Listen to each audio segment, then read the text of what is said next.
ሰላም ውድ ተማሪዎች በዚህ ቪዲዮ 4.3 ዘ ሊግ ኦፍ ኔሽን እና 4.4 ፎር ዘ ወርልድ ዋይድ ኢኮኖሚክ ክራይሲስ የሚለውን ሁለቱን ለሰኖች በዚህ ለሰን ወይንም በዚህ ቪዲዮ የምንመለከት ይሆናል። እስከ ቪዲዮ መጨረሻ አብራችሁን ቆዩ፣ የተሻለ እውቀት ታገኙበታላችሁ። 4.3 ዘ ሊግ ኦፍ ኔሽንስ። ሊግ ኦፍ ኔሽን ማለት እንግዲህ ዓለማችን ላይ ለመጀመሪያ ጊዜ የተፈጠረ ኢንተርናሽናል ኢንስቲትዩሽን ወይንም ዓለም አቀፋዊ ተቋም ነው። የተመሰረተውም በ1920 የወደቀውም ደግሞ በ1946 የሁለተኛው የዓለም ጦርነት አብቅቶ ሁለተኛው ዓለም አቀፋዊ ተቋም ዩናይትድ ኔሽን የምንለው እስከተፈጠረበት ጊዜ ድረስ የቆየ ዓለም አቀፋዊ ተቋም ሊግ ኦፍ ኔሽን እንለዋለን ማለት ነው። ዘ ሊግ ኦፍ ኔሽንስ ሄድኳርተርድ ኢን ጄኔቫ ስዊዘርላንድ። እንግዲህ ቅድም እንዳልኳችሁ ሊግ ኦፍ ኔሽን ማለት የመጀመሪያው ዓለም አቀፋዊ ተቋም ነው። የተለያዩ የዓለም ሀገራቶች ተሰብስበው ለዓለም ሰላም፣ የኢኮኖሚ መጠናከር እንዲሁም ለተለያዩ ችግሮች መፍትሄ ለመስጠት ያቋቋሙት የመጀመሪያው ዓለም አቀፋዊ ተቋም ነው ማለት ነው። ሄድኳርተሩ ደግሞ በስዊዘርላንድ ዋና ከተማ በሆነችው ጄኔቫ ውስጥ ነው ማለት ነው። ሄድኳርተሩ ወይንም ዋና መቀመጫው ማለት ነው። was an intergovernmental organization founded on January 10 1920 ማለት ነው። በጃንዋሪ 10 1920 የተመሰረተ ኢንተርገቨርንመንታል ኦርጋናይዜሽን ነው። ኢንተርገቨርንመንታል ኦርጋናይዜሽን ማለት የተለያዩ ሀገራቶች ባንድ ሆነው ኦርጋናይዜሽን ወይንም ተቋምን የሚፈጥሩበት ሁኔታ ነው ማለት ነው። as a result of the Paris Peace Conference that ended the First World War የፓሪሱ ኮንፈረንስ የአንደኛው የዓለም ጦርነት 1919 ላይ የቨርሳሊስ ትሪቲ ብለን አንደኛው የዓለም ጦርነት ላይ ያወራ ነው ማለት ነው። ከሱ በኋላ የተመሰረተ ተቋም ነው ማለት ነው። it was the first international organization whose principal mission was to maintain world peace። ዓለማችን ላይ ከተፈጠሩ የመጀመሪያ ዓለም አቀፋዊ ተቋማቶች መካከል ሊግ ኦፍ ኔሽን ነው ማለት ነው። ዋና ፕሪንሲፕሉ ዋና መመሪያውና እቅዱ ደግሞ ምንድነው? የዓለምን ሰላምና ደህንነት ማስጠበቅ ነበረ ማለት ነው። its primary goals as stated in the covenant included preventing war through collective security and disarmament and settling international disputes through negotiation and arbitration። የመጀመሪያና ዋና ዋና እቅዶቹ እንግዲህ የሊግ ኦፍ ኔሽን ምንድነው? ኮቬናንቶቹ ወይንም አባላቶቹ እንደተስማሙት ማለት ነው። ዋና እቅዱ ምንድነው አለን? ፕሪቨንቲንግ ዋር ስሮ ኮሌክቲቭ ሴኩሪቲ ማለት ነው። ጦርነትን ማስወገድ ምን በማድረግ ኮሌክቲቭ ሴኩሪቲ፣ የተለያዩ ሀገራቶች ባንድ ሆነው አንዲት ሀገር ሌላ ሀገር ላይ ጦርነት በምታወጅበት ጊዜ ያንን በጋራ ማስቆም የመጀመሪያ ዓላማቸው ነው። ዲስአርማመንት ማለት ወታደራዊ መሳሪያዎችን ወይንም ትጥቅን ማስወረድ ማለት ነው። ኤንድ ሰትሊንግ ኢንተርናሽናል ዲስፒዩትስ ስሮ ኔጎሺዬሽን ኤንድ አርቢትሬሽን፣ ዓለም አቀፋዊ የሆኑ ጥሎችንና ጸቦችን በኔጎሺዬሽን በስምምነትና በእርቅ ለመፍታት ነበረ ማለት ነው ሀገራቶቹ ሊግ ኦፍ ኔሽንን የፈጠሩት ማለት ነው። the idea of the formation of League of Nations was proposed by President Woodrow Wilson of the United States of America።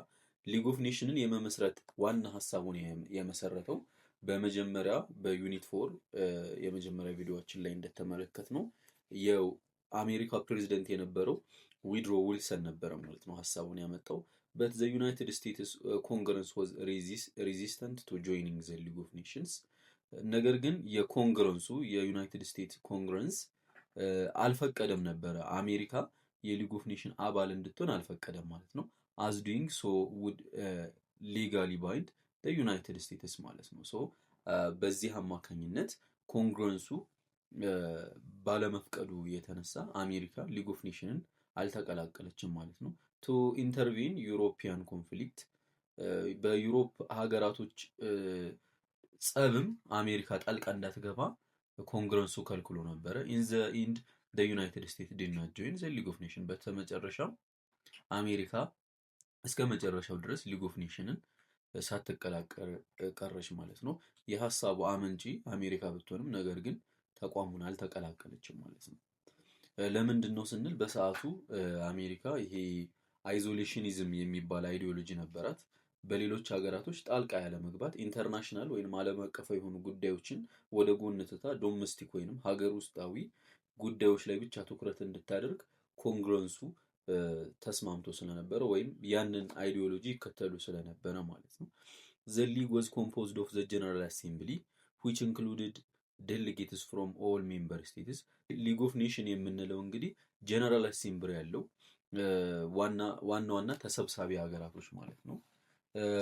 ጀነራል አሴምብሊው ምኖችን ነው የሚያካትተው ማለት ነው? ዴሊጌትስ ፍሮም ኦል ሜምበር ስቴትስ ከሁሉም ሜምበር ስቴቶች የሊግ ኦፍ ኔሽን አባል ከሆኑት ሀገራቶች ዴሊጌቶች ወይንም ተወካዮችን ይላሉ ማለት ነው። እነዚህ ተወካዮች ጀነራል አሴምብሊው ላይ ነበረ የሚሰበሰቡ የነበሩት ማለት ነው። ሌላኛው የፐርማነንት ሴክሬታሪያት ዛት ኦቨርሳው አድሚኒስትሬቲቭ ፋንክሽን ፐርማነንት የሆነ ቋሚ የሆነ ተቋም ነበራቸው። ያም ደግሞ ዘ ሴክሬታሪያት የምንለው ነው። የሴክሬታሪያቱ እንግዲህ ዋና ስራው ወይንም ተግባሩ ምንድን ነው? አስተዳደራዊ ተግባሮችን የመመልከት የማየት የማጤን ኃላፊነት የሴክሬታሪያቱ ነው ማለት ነው። ኤንዳን ኤግዜኪዩቲቭ ካውንስል ወይንም አስፈጻሚ ምክር ቤት የምንለው ሌላኛው የሊግ ኦፍ ኔሽን ተቋም ነው። ዘ ሜምበርሺፕ ኦፍ ዊች ወዝ ሪስትሪክትድ ቱ ዘ ግሬት ፓወርስ ኤግዜኪዩቲቭ ፓወር ላይ ወይንም ኤግዜኪዩቲቭ ካውንስል የምንለው ላይ ግን ግሬት ፓወሮች ወይንም ታላላቅ ኃይል ያላቸው ሀገራቶች ብቻ ናቸው የሚገሙት ወይንም ደግሞ አባል የሚሆኑት እነዚህ ታላላቅ ሀገራቶች ናቸው ማለት ነው። ዘ ካውንሲል ኮንሲስትድ ኦፍ 4 ፐርማነንት ሜምበርስ። ይሄ ኤግዜኪዩቲቭ ካውንስል የምንለው ቋሚ የሆኑ 4 ግሬት ፓወሮች ወይም ታላላቅ ኃይል የምንላቸው አባላቶች አሉት ማለት ነው። የመጀመሪያዋ ግሬት ብሪቴን ታላቋ እንግሊዝ ናት። ሁለተኛ ፈረንሳይ፣ ሶስተኛ ጃፓን እና ኢታሊ በኤግዜኪዩቲቭ ካውንሲሉ ወይንም በአስፈጻሚ ምክር ቤቱ ፐርማነንት ሜምበር ናቸው ማለት ነው። ኤንድ ፎር ነን ፐርማነንት ሜምበርስ። ነን ፐርማነንት ማለት ደግሞ ቋሚ ያልሆኑ በየ3 ዓመቱ ሊቀየሩ የሚችሉ አባላቶች ናቸው ማለት ነው። እነዚህ 4 ነን ፐርማነንት ሜምበሮቹ ደግሞ የሚመረጡት በጀነራል አሴምብሊው ነው ማለት ነው። ከተመረጡ በኋላ ለ3 ዓመታቶች እንደ ኤግዜኪዩቲቭ ካውንስል ሆነው ያገለግላሉ። ከዛ በኋላ ደግሞ ሌሎች ሀገራቶች ይመረጣሉ ማለት ነው። እነዚህኞቹ 4ቱ ግሬት ብሪቴን፣ ፈረንሳይ፣ ጃፓን እና ኢታሊ ግን ፐርማነንት ሜምበር ናቸው። እስከ መጨረሻው ድረስ ሊግ ኦፍ ኔሽን እስከወደቀ ድረስ ቋሚ ሆነው ነበረ ማለት ነው። ሜምበርስ ኦፍ ዘ ሊግ ኦፍ ኔሽንስ ዌር ሪኳየርድ ቱ ሪስፔክት ቴሪቶሪያል ኢንቴግሪቲ። የሊግ ኦፍ ኔሽን አባል የሆኑት ሀገራቶች ሁሉም የሌላን ሀገር ድንበር የማክበር ግዴታ አለባቸው።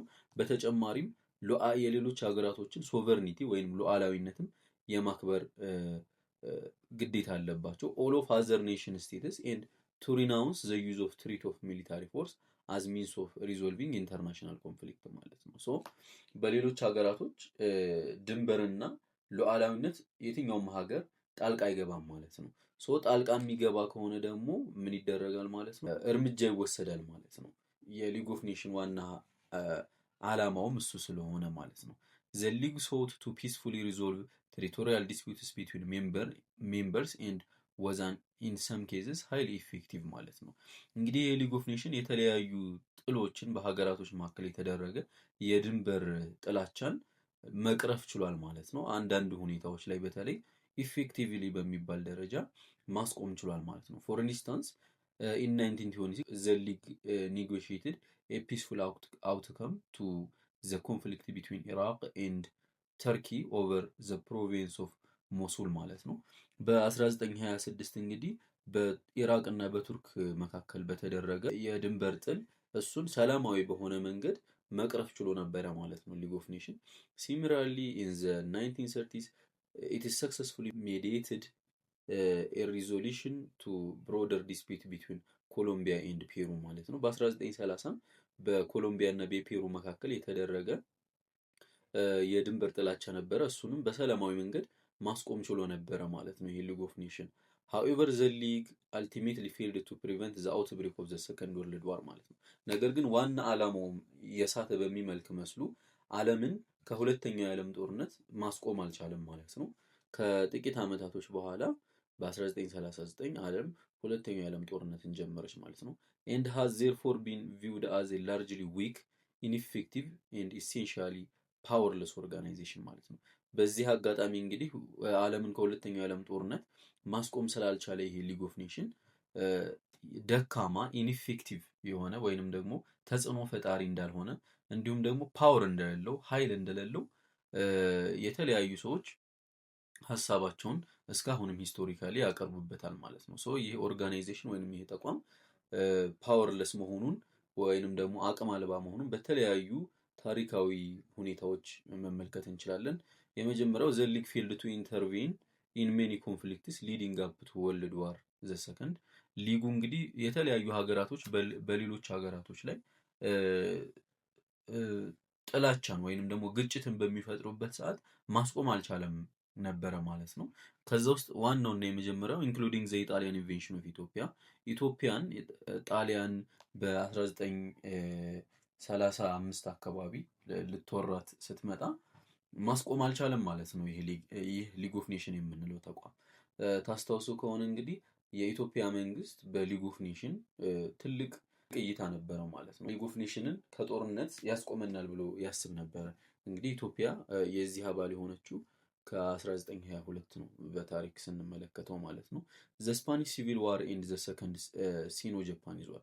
ሌላኛው ደግሞ ይህ ሊግ ኦፍ ኔሽን ማስቆም ያልቻለው ጦርነት ስፓኒሽ ሲቪል ዋር የምንለው በስፔን የእርስ በርስ ጦርነት ተደርጎ ነበረ ማለት ነው። በሪፐብሊካኖች እና በሪቮሉሽናሪስቶች መካከል የእርስ በርስ ጦርነት ተደርጎ ነበረ ስፓኒሽ ውስጥ ወይም ስፔን ውስጥ።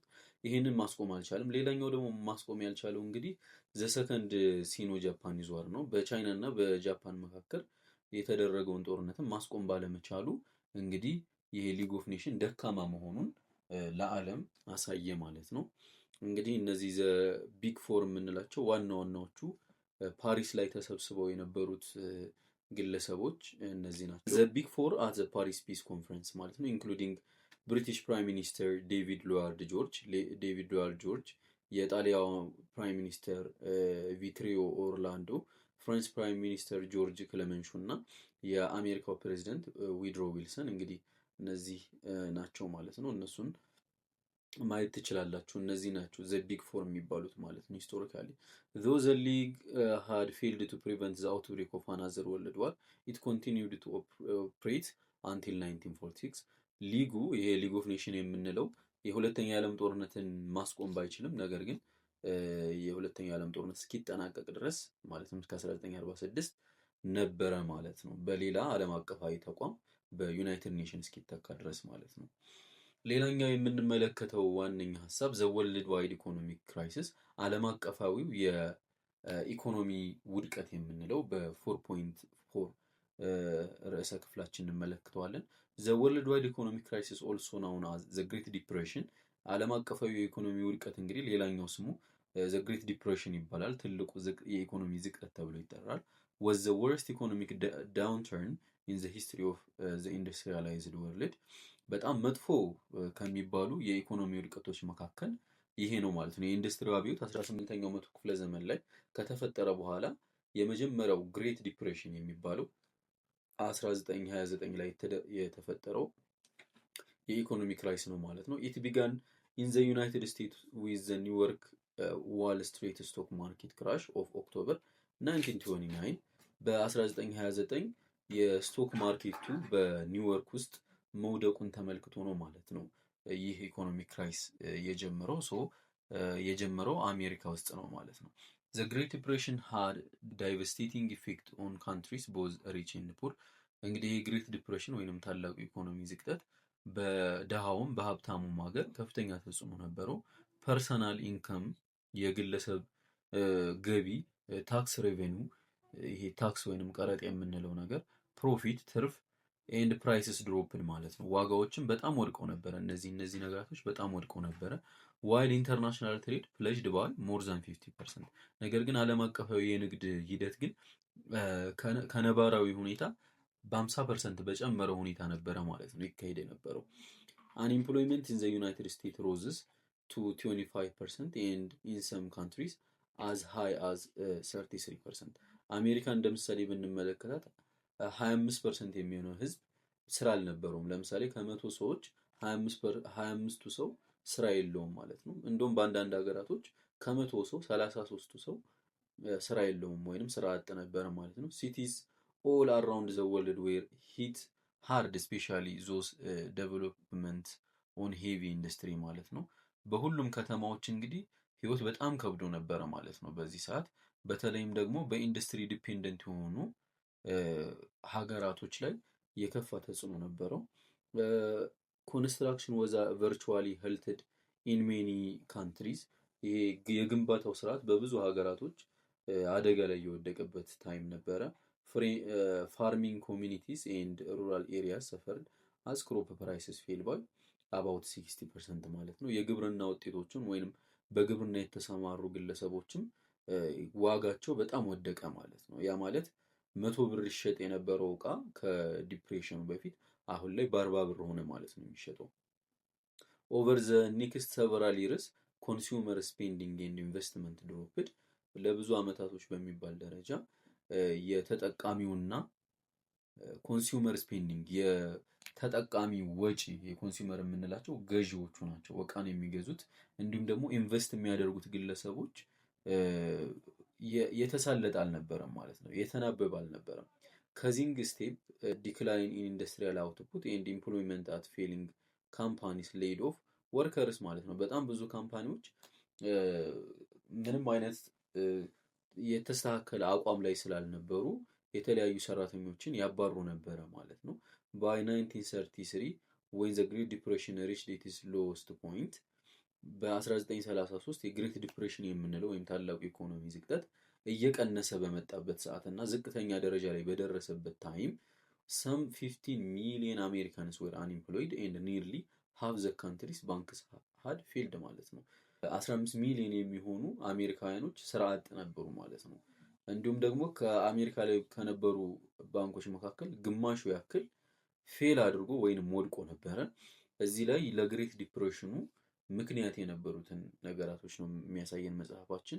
ኦቨር ፕሮዳክሽን ከአቅም በላይ የነበረ ምርት፣ ሃይ ታሪፍ ኤንድ ዋር ዲቤትስ ከፍተኛ የሆኑ ታሪፎች ወይንም ቀረጦች መኖሩና የጦር ብድሮች ማለት ነው ለጦር መሳሪያ መግዣ የሚደረጉ ብድሮች ለኢኮኖሚ ዝቅጠቱ ምክንያት ነው። አንኢኳል ዲስትሪቢዩሽን ኦፍ ዌልዝ እኩል ያልሆነ የሀብት ስርጭትም ሌላኛው ምክንያት ነው። ስቶክ ማርኬት ክራሽ ኤንድ ፋይናንሻል ፓኒክ ማለት ነው። ስቶክ ማርኬት ክራሽ ማለት ስቶክ ማለት የተለያዩ ግለሰቦች እንደ ሼር ሆልደር ሆነው ማለትም ገንዘብን ካዋጡ በኋላ አንድን ተቋም የሚቆጣጠሩበት ነው ማለት ነው። እንዲሁም ፋይናንሻል ፓኒክ የገንዘባዊ ተቋሞች ፓኒክ መሆን ወይንም ደግሞ አቅም ማጣት ለግሬት ዲፕሬሽኑ ምክንያት ነበረ ማለት ነው። ሶ በመቀጠል እንግዲህ 4.5 ዘ ራይዝ ኦፍ ፋሲዝም ኢን ኢታሊ ናዚዝም ኢን ጀርመኒ ኤንድ ሚሊታሪዝም ኢን ጃፓን የሚለውን በቀጣዩ ክፍላችን የምንመለከት ይሆናል። ቴንክስ ፎር ዋቺንግ።